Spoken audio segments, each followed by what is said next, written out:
अस्सलामुअलैकुम जी, क्या हाल चाल है आप लोगों की। उम्मीद है जी आप सब लोग ठीक ठाक होंगे। मैं भी बिल्कुल ठीक हूँ अल्हम्दुलिल्लाह से। आज का जो व्लॉग है वो हम नाश्ते के साथ स्टार्ट कर रहे हैं। यहाँ पे बस फ़िलहाल मैं अभी अपने लिए नाश्ता बना रही थी। बहुत से लोगों के लिए शायद ये वाली चीज़ नाश्ता ना हो, क्योंकि मेरे मियाँ को कभी ये नाश्ता नहीं लगता है। वो मुझे अक्सर कहते हैं ये कौन सा तुम्हारा नाश्ता है चाय बिस्किट वाला ये कोई नाश्ता होता है। लेकिन मेरा यही नाश्ता होता है, क्योंकि मुझसे इतने पराठे परूठे ना खाए नहीं जाते। मैं हल्का फुल्का खाती हूँ। और बस यहाँ पे मेरा नाश्ता जो है वो रेडी हो गया था। साथ में आपको मेडिसिन दिख रही होंगी, वो सोच रहे होंगे किसकी मेडिसिन है। ये तीनों मेडिसिन मेरी है, क्योंकि ना कल मेरी तबीयत बहुत ख़राब थी। कल व्लॉग भी इसी वजह से नहीं आया था, क्योंकि मेरा जो स्टमक है ना काफ़ी अपसेट हुआ था। मुझे इतनी वॉमिटिंग हो रही थी कल से, यानी कल मेरा सारा दिन बहुत बुरा गुजरा था और मेरे जिस्म में भी इतना ज़्यादा दर्द था। इस वजह से कल मैंने व्लॉग नहीं डाला था। कोई पुरानी रेसिपी अपलोड कर दी थी, तो इसलिए कल मैं व्लॉग से गायब थी। जो लोग पूछ रहे थे, अल्हम्दुलिल्लाह से अब मेरी तबीयत काफ़ी बेटर है। बस अचानक से पता नहीं शायद गर्मी लग गई, क्या हो गया, इतनी ज़्यादा वॉमिटिंग वगैरह और जिस्म में दर्द था ना, लेकिन अल्हम्दुलिल्लाह अब ठीक है।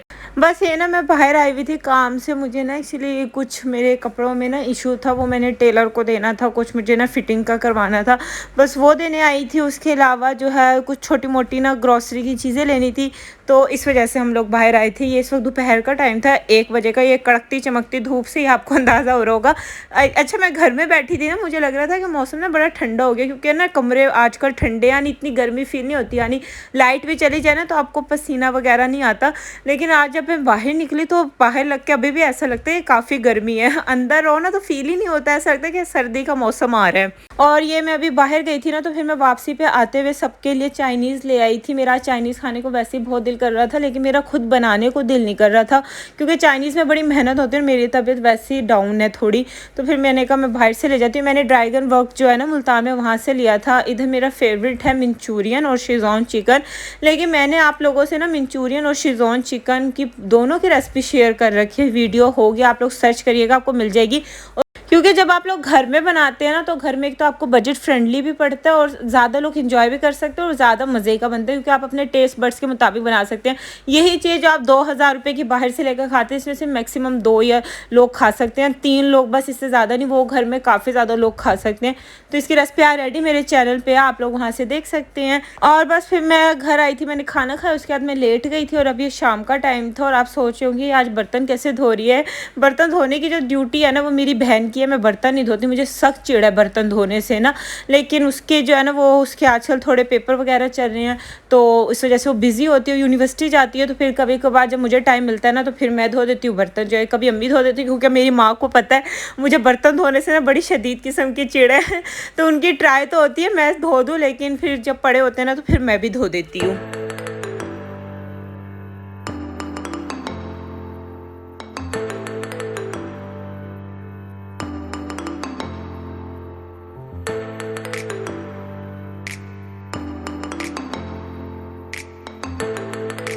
और बस बर्तन धो के किचन वगैरह साफ़ करके मैं हो गई थी फ्री। तो बस फिर मैं अब अब्बू के लिए ना मीठा बना रही थी। खाना मैंने आज बनाना नहीं, खाना ना अम्मी ने बना लिया था।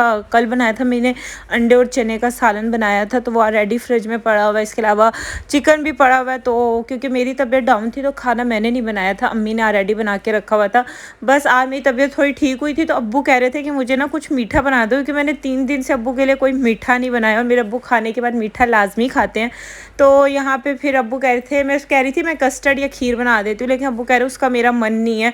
तो फिर मैंने कहा मैं बेसन की कतलियाँ बना देती हूँ, क्योंकि मेरे अब्बू चाय वगैरह पीते हैं रात को भी, शाम सुबह में भी। तो फिर अब्बू ना उसके साथ खा लेते, उन्हें अच्छी लगती हैं जो टुकड़ी वाले हलवे होते हैं ना। इससे पहले कुछ दिन पहले मैंने सूजी की टुकड़ियाँ बनाई थी, तो अब मैं सूजी की नहीं बना रही थी। अब मैंने कहा मैं बेसन की बना लेती हूँ, ये बड़े मज़े की बनती हैं। रेसिपी तो बिल्कुल सिंपल सी है इसकी। मैंने 2 कप बेसन लिया था, जिसे मैंने छान लिया था ना। उसके बाद मैंने पौना कप घी लिया था, यानी 1 कप से कम था, हाफ कप से ज़्यादा था। घी में थोड़ी इलायची डाली, उसे कड़कड़ाया, उसके बाद बेसन डाल दिया। जैसे ही बेसन भून गया, उसमें खुशबू आने लगी, मैंने उसमें 2 कप पिसी हुई चीनी डाली, यानी मैंने चीनी को पीस लिया था। जितना बेसन होगा उतनी चीनी जाएगी। तो 2 कप मैंने इसमें पिसी हुई चीनी डाली, उसे डाल के मिक्स किया और साथ में फिर मैंने इसमें 1 कप दूध ऐड कर दिया। ये इसकी रेशियो है, जितना बेसन उतनी चीनी और उसका हाफ जो है इसमें दूध जाएगा। तो बस इसे डाल के मैं मीडियम फ्लेम पर अच्छे से भून लूँगी। और आपने में लम्ब से परेशानी हो ना, ये ईज़िली जो है वो डिज़ोल्व हो जाएंगे। और ये मैंने पिसा हुआ खोपरा ऐड किया था, हाफ़ कप। मुझे पिसा हुआ खोपरा बहुत पसंद है। आपने हमेशा देखा होगा मैं सूजी की कतलियों में भी डालती हूँ और बेसन में भी डालती हूँ ना। बस इसे डाल के मैं अच्छे से भून लूँगी। अच्छा, मैंने इस स्टेज पे ना इसमें सूखा दूध भी डाला था, वो वाला पार्ट ना स्किप हो गया। जैसे मैंने पिसा हुआ खोपरा डाला ना, उसी के साथ मैंने इसमें 4 टेबलस्पून भर के नीडो ऐड किया था। एवरीडे नहीं डालेंगे आप, नीडो डालेंगे। और बस इसे भूनते जाए 5 से 10 मिनट आप भूनेंगे इतना कि सारा मिक्सचर जो है वो बीच में आ जाएगा। अब भुनाई का तो सबको पता है कि जब वो पैंदा छोड़ने लगे उस स्टेज पे जो है हमने निकाल लेना होता है। बस फिर मैंने डिश को ग्रीस कर लिया था, उस पर सारा मिक्सचर डाल दिया, ऊपर पिसा हुआ खोपरा डाल दिया। कट लगा कर ना मैं इससे जो है थोड़ी देर बाहर छोड़ दूंगी। 1 से 2 घंटे लगता है और ये ईजिली जो है वो जम जाती है।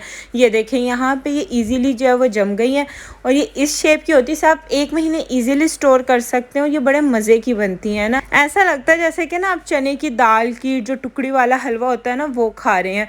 बस जब भी आपने टुकड़ी वाला हलवा बनाने, इस चीज़ का ख्याल रखना है कि उसमें घी ज़्यादा नहीं होना चाहिए, क्योंकि अगर घी ज़्यादा हो जाए तब वो जमती नहीं और उसकी जो भुनाई है ना वो अच्छे से होनी चाहिए। मैं आप लोगों से ना एक बात करना चाह रही थी। मैं खुद भी एक लड़की और मुझे आप में से बहुत से लोग देखते हैं जहाँ पे मैं आपसे इतनी चीज़ें शेयर करती हूँ ना, तो मुझे लगा कि मुझे आपसे बात करनी चाहिए। आजकल का जो वक्त है ना यार, ये वो वाला वक्त है कि इस वक्त में ना कोई किसी का नहीं होता। मैं हमेशा एक बात कहती हूँ कि जो लड़कियाँ होती हैं ना उन्हें इतना स्ट्रॉन्ग होना चाहिए और उन्हें इंडिपेंडेंट होना चाहिए। आजकल ना बहुत ज़रूरी है इंडिपेंडेंट होना। पहले वो वाला वक्त होता था कि आप ना भी हो ना तो कोई फ़र्क नहीं पड़ता, लेकिन जो अब का वक्त है ना वो वाला वक्त बहुत ख़राब है। इस वक्त में ना लड़कियों का इंडिपेंडेंट होना बहुत ज़रूरी है। चाहे आप अपने पल्ले से 10,000 भी कमाते हैं ना, या आपके पास 8,000 रुपये या 10,000 रुपये भी हैं, तो मैं कहती हूँ वो भी बहुत है। आजकल का तो वक्त ऐसा है, यानी आपके पास ना कुछ अपना अर्निंग ऑफ सोर्स ज़रूर होना चाहिए।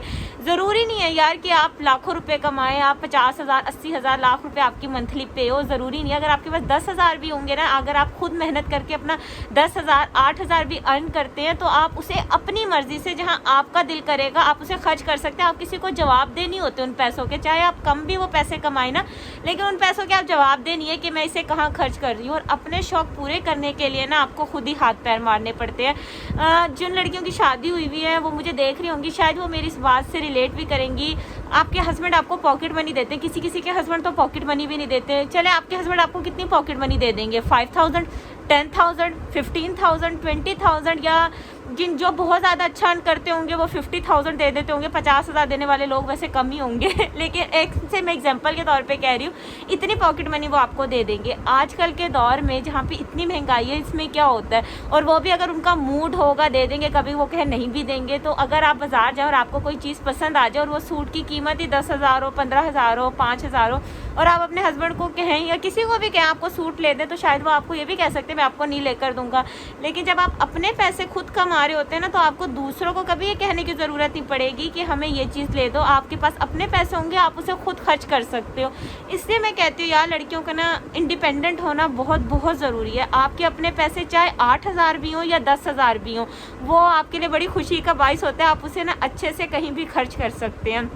दूसरा, लड़कियां जो होती हैं ना, उन्होंने दूसरों के घर जाना होता है। नसीब का किसी का कुछ पता नहीं होता। अल्लाह पाक सबके नसीब बहुत बहुत अच्छे करे, मेरे नसीब भी बहुत अच्छे करे, आमीन। लेकिन नसीब का किसी का पता नहीं होता कि आगे आने वाला वक्त कैसा होगा, आपको कैसा पार्टनर मिलता है, आपके ससुराल वाले कैसे होते हैं, डिपेंड करता है ना। आजकल तो सोसाइटी में वैसे भी डिवोर्स की रेशो बहुत ज़्यादा है।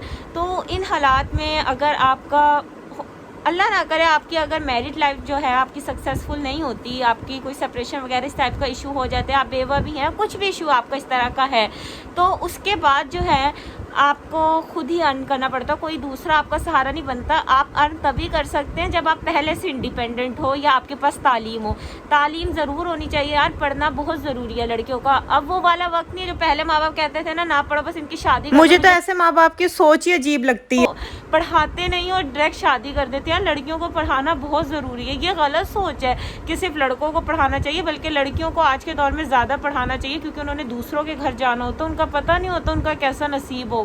तो उन्हें पढ़ाना बहुत ज़रूरी है कि अगर उन पे बुरा वक्त आए ना तो वो अपना सहारा बन सकें। तो अगर आप पे इस तरह का बुरा वक्त भी आ जाए ना, तो अगर आपके पास तालीम भी होगी, आप जॉब ना भी करते हो, तो आपको कहीं ना कहीं छोटी मोटी नौकरी तो मिल ही जाएगी। और हमेशा एक चीज़ याद रखें, आपके जितने भी कुछ भी अगर आप ज़िंदगी में करना चाहते हैं ना, तो शादी करने से पहले करिएगा, क्योंकि शादी के बाद ज़िंदगी इतनी चेंज हो जाती है कि हर चीज़ को करने का टाइम नहीं मिलता। पढ़ने का मकसद ये भी नहीं होता कि आपने ताहयात जॉब भी करनी होती है। अगर आपकी चॉइस, अगर आपको लगता है कि आपको जॉब की ज़रूरत नहीं है, बेशक आप जॉब ना करें, आप होम बिजनेस भी कर सकते हैं, आप घर में भी बैठ कर अर्न कर सकते हैं, वो तो आपकी अपनी चॉइस है ना। लेकिन एजुकेशन होने का मकसद ये होता है कि अगर आप पे कोई बुरा वक्त भी आ जाए ना तो आप अपना सहारा बन सकते हैं। आजकल आप सबको पता है कि डिवोर्स की रेशो बहुत ज़्यादा, और लड़कियों का स्पेशली सीन होता है, उन्होंने दूसरों के घर जाना होता है। तो खुदा ना खास्ता अगर आप पे बुरा वक्त आ जाए तो एटलीस्ट आपके पास एजुकेशन होगी तो आप कुछ ना कुछ कर तो सकते हैं ना। अगर आपको लाख की नहीं तो 10,000, 20,000, 15, 8,000 की तो जॉब मिल ही जाती है। इसलिए कहते हैं एजुकेशन होना बहुत ज़रूरी है। बल्कि मैं कहती हूँ आजकल लड़कों से ज़्यादा लड़कियों के पास ज़्यादा तालीम होनी चाहिए, क्योंकि आजकल का ना वक्त बहुत ख़राब हो गया है। बहुत अफला तफरी वाला सजा वक्त हो गया। इस दौर में कोई किसी का एहसास नहीं करता। अब तो खैर महंगाई ने मत मार दी है। तो लड़कियों का ना ये चीज़ होती है, उन्होंने दूसरों के घर जाना होता है। अगर उनकी मैरिड लाइफ सक्सेसफुल नहीं होती, आजकल तो वैसे ही डिवोर्स की रेशो बेइंतहा है, तो आप अपने माँ बाप के घर भी आ जाओ ना यार, तो आपके माँ बाप को तो आपका दुख फील होता ही होता है। चाहे माँ बाप के 10 बच्चे भी हो ना, उनका एक भी बच्चा अगर दुखी हो ना तो उन्हें उसका एहसास होता है, उन्हें दुख का होता है। उनका तो बस चले ना, वो अपना कलेजा भी निकाल के औलाद को दे दे। वो तो बस इसी उसमें होते हैं कि हम किस तरह अपनी औलाद की खुशियाँ वापस ले आएँ। तो एक माँ बाप में और आपके एक बहन भाई में बहुत फ़र्क होता है। बहन भाइयों को भी बेशक एहसास होता है, ऐसी बात नहीं है, लेकिन जिस तरह से एहसास आपके माँ बाप करते हैं ना, वो बहन भाई भी नहीं कर सकते। बहन भाई की भी शादी हो जाती हैं, वो भी अपनी ज़िंदगियों में मसरूफ़ हो जाती है।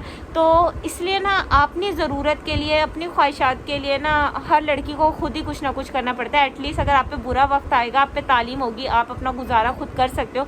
आपको किसी दूसरे के सामने ना हाथ फैलाने की भी ज़रूरत नहीं है। इवन अपने बहन भाइयों के सामने भी हाथ फैलाने की आपको ज़रूरत नहीं पड़ेगी, कि वो भी आपकी बेसिक नेसेसिटी पूरी कर सकते हैं। वो जो आपको देंगे आप वही कर लोगे। लेकिन अपनी अलग से कुछ करने के लिए, क्योंकि हर इंसान की ख्वाहिशात होती है ना, उसके लिए तो आपको ही मेहनत करनी पड़ती है।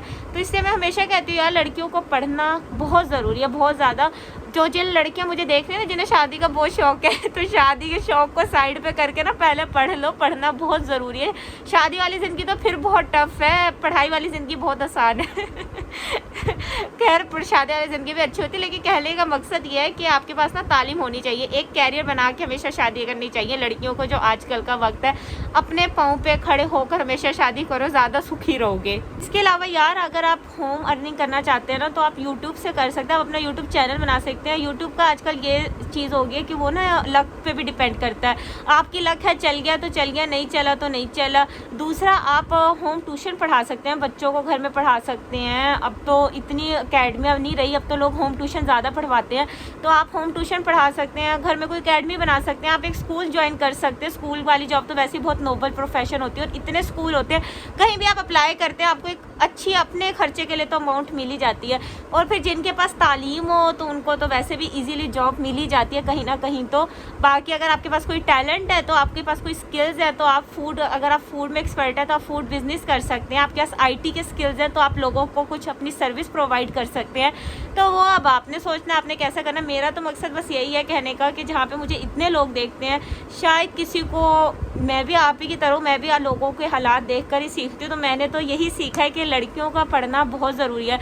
ये सोच बहुत ख़राब है, बहुत ख़राब है। जिन लोगों की भी ये सोच है, या शायद जिनके माँ बाप की भी ये सोच है, अगर वो मुझे देख रहे हैं, अगर वो मेरी इस बात से एग्री नहीं करते, लेकिन उन्हें भी अपनी ये सोच चेंज करनी चाहिए। उन्हें लड़कियों को पढ़ाना चाहिए। आजकल का वक्त ना बहुत ख़राब है। शादी कोई सिक्योरिटी नहीं होती। ये पहले वक्तों की बात होती थी कि शादी सिक्योरिटी होती है, अब शादी कोई सिक्योरिटी नहीं होती है। इसलिए अगर आपकी बेटी के पास तालीम होगी ना, तो कभी उस पर बुरा वक्त आए तो वो अपना सहारा बन सकती है। और आजकल तो मैं कहती हूँ पैसा बहुत ज़रूरी है। ये कहने की बात है, पैसा ज़रूरी नहीं है, वरना ज़िंदगी तो पैसे पे ही चलती है। बस मैं तो यही कहना चाह रही थी आपको कि ना लड़कियों का पढ़ना बहुत ज़रूरी है। आजकल वक्त भी ऐसा हो गया। इवन मैं आपको एक एग्जांपल देती हूँ। मेरी एक फ्रेंड है, उनकी ना रिश्ते की कहीं बात चल रही थी, तो वो जो रिश्ता देखने वाले आते थे ना, वो भी ये कहते थे कि हमें उस लड़की से शादी करनी है जो जॉब करती हो ना। तो वक्त ऐसा हो गया है, तो इसलिए अपने आप को ना स्टेबल करें, अपने आप को एक कहीं जगह स्टेबल करके ना इंसान को फिर कुछ सोचना चाहिए। और पढ़ाई करना वैसे बहुत ज़रूरी है, चाहे आप जॉब करें या ना करें, लेकिन स्टडी ज़रूर करिएगा, ताकि अगर आप पे मुश्किल वक्त आए तो आपने अपना सहारा बन सके। क्योंकि जब आप पे बुरा वक्त आता है ना, तो आपके माँ बाप तो ऑब्वियसली आपकी मदद करते हैं, क्योंकि उनको तो अपनी औलाद का दुख वैसे ही बहुत फील होता है। तो माँ बाप तो आपकी मदद के लिए हर वक्त हाजिर है, चाहे उनके पास कुछ ना भी हो ना, फिर भी वो अपनी तरफ से कोशिश करते हैं कि हम अपनी औलाद को ये चीज़ प्रोवाइड कर दें। लेकिन माँ बाप सारी उम्र रहते नहीं हैं, और जो बहन भाई होते हैं उनकी भी शादियाँ हो जाती हैं और वो अपनी ज़िंदगियों में मसरूफ़ हो जाते हैं। तो वो शायद आपकी उस तरीके से मदद नहीं कर सकते जिस तरीके से आपके माँ बाप करते हैं। तो बेहतर होता है इंसान अपने आप को स्ट्रॉन्ग करे। स्पेशली लड़कियों को स्ट्रॉन्ग करना चाहिए अपने आप को। लड़कों का तो खैर वो ऑलरेडी स्ट्रॉन्ग स्ट्रॉन्ग होते हैं। वो हमारा ज़माने में, वो क्या कह रही, सोसाइटी में लड़कों के तो 100 गुना भी माफ़ है ना, उनकी तो फिर भी खैर है, लेकिन लड़कियों को अपने आप को स्ट्रॉन्ग करना चाहिए ताकि अगर उन पर बुरा वक्त हो ना तो अपना सहारा बन सके, बहुत ज़रूरी है। तो बस यही, इतना लंबा चौड़ा मैंने आपको भाषण दे दिया है। तो बस वैसे मैं ना काफ़ी सारा वीडियोस वगैरह देख रही होती हूँ ना, तो फिर मुझे लगा ऐसी बात मुझे आपसे करनी चाहिए, क्योंकि जो मैंने अपनी ज़िंदगी से सीखा मैंने आपको वही बताया। मैंने खुद 3 साल जॉब किया, मैंने अब जॉब लेफ़्ट की है। हो सकता है शायद आने वाले वक्त में मैं दोबारा अपना जॉब का कैरियर स्टार्ट करूँ। अभी तो मैंने कुछ टाइम के लिए ब्रेक लिया, लेकिन मैंने जो अपने उससे सीखा, मैंने पढ़ने के बाद मैंने 3 साल जॉब की, जॉब करके एक अपने आप को स्टेबल करके फिर मैंने शादी का फ़ैसला किया था। तो जो मैंने अपने एक्सपीरियंस से सीखा वो मैंने आपको बताया। बाकी अगर आप मेरे किसी पॉइंट से डिसएग्री करते हो तो कमेंट सेक्शन तो आपके लिए वैसे ही खुला है, आप आकर बता सकते हैं। तो बस अपना ख्याल रखिए, खुश रहिए। अब आपसे नेक्स्ट वीडियो में मुलाकात होगी, तब तक के लिए अल्लाह हाफ़िज़।